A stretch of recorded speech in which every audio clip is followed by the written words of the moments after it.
take an oath by Allah, forgive me if these words are a bit harsh, but I tell you now, and this is my own personal opinion, wallahi, even our love for the deen, even our love for the Sahaba is a love of dunya.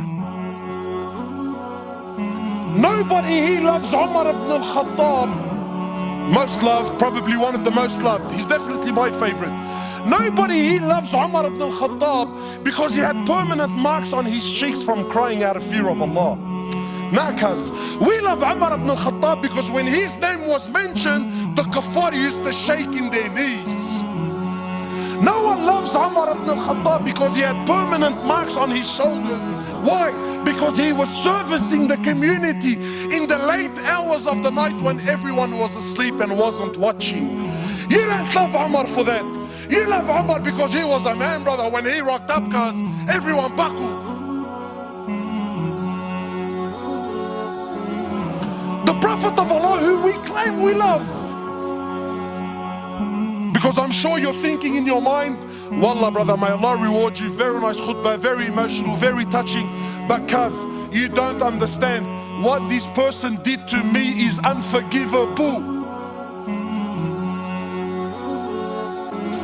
And I repeat, there is absolutely no scenario. I don't care if he shot your mother, he shot your father, he raped your child. I don't care what scenario you could possibly throw at me. Forgiveness is the key. The Prophet of Allah for 13 years in Macca, live this with me, 13 years in Macca, prosecuted, harmed, sworn at, spat at, had dust thrown in his face. They killed his companions. For what? For what? What crime did he do? What crime did he do? What? He looked at someone's sister? What? He didn't cough up his money at the end of the business transaction? What crime did he do? 13 years. They boycotted him and his family for 3 years. Sahaba said we were eating the leaves of the trees until our droppings became like the droppings of animals for 3 years. For what? What crime? They divorced his daughters. Sumayya radiallahu in front of the Prophet, publicly. I'm not telling you, wallah, you know what, that they started sending around a WhatsApp video about what. No. Publicly, live, in front of the Prophet and his companions, they grabbed Sumayya, a woman. They grabbed her publicly. They opened her legs in front of her husband and her son, and they rammed a spear into her private parts until they killed her. They exiled him from his land, Mecca. Exiled him for 18 months in Medina. 18 months he was crying. Why? Because he was missing the Kaaba so much.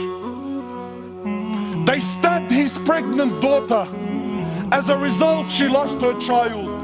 8 or 6, a few months later, she ended up dying in Medina. He buried every one of his children while he was alive, except for Fatima.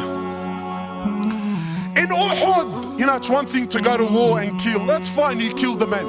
In Uhud, they massacred the dead. His uncle Hamza, they cut his nose off, they cut his ears off, they ripped his liver out. Hind took a bite from his liver and spat it on the floor.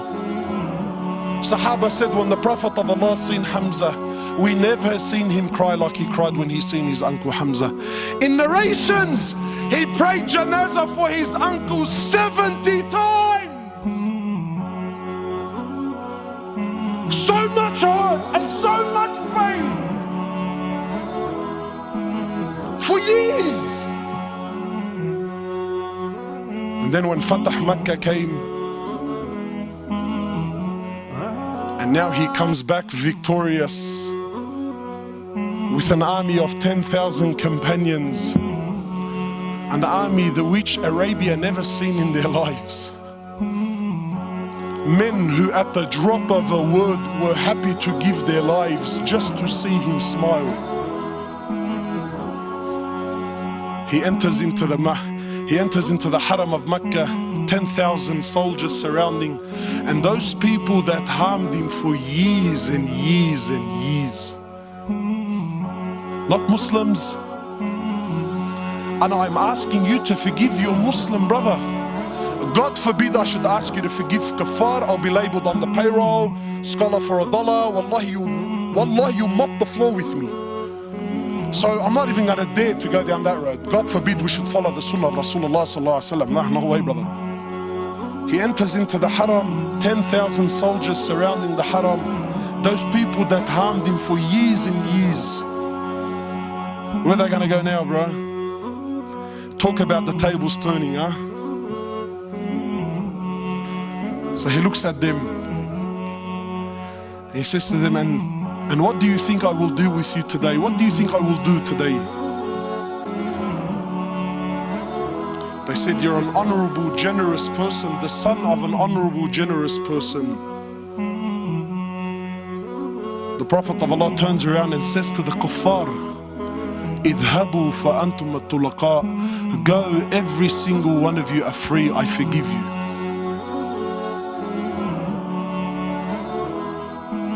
Where's this sunnah in our lives, man?